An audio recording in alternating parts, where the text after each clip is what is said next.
Assalamualaikum dan selamat sejahtera tuan-tuan dan puan. Pada semua subscriber saya, ucapkan ribuan terima kasih. Pada tuan-tuan dan puan baru hadir, ucapkan selamat datang. Jangan lupa untuk like, komen, share dan subscribe. Okey tuan-tuan dan puan, untuk video kali ni saya akan share satu ringgit error sekiranya tuan-tuan dan puan ada terjumpa duit RM1 error ni, tuan-tuan boleh jadikannya sebagai satu koleksi yang hebat. Ataupun sekiranya tuan-tuan dan puan nak jual, tuan-tuan dan puan boleh jual dengan saya.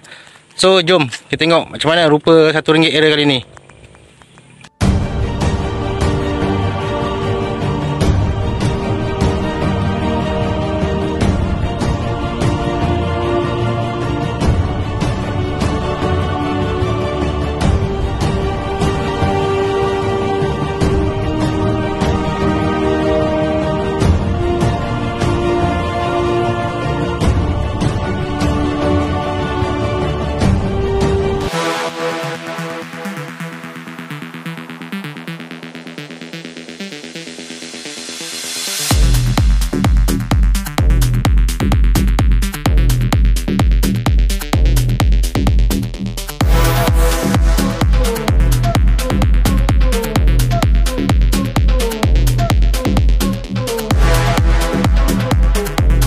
Okey tuan-tuan dan puan, macam tu lah duit RM1 error tadi So sekiranya tuan-tuan dan puan jumpa, tuan-tuan dan puan boleh hantar gambar situ tembak di Messenger ataupun Telegram Nazif Falak Channel.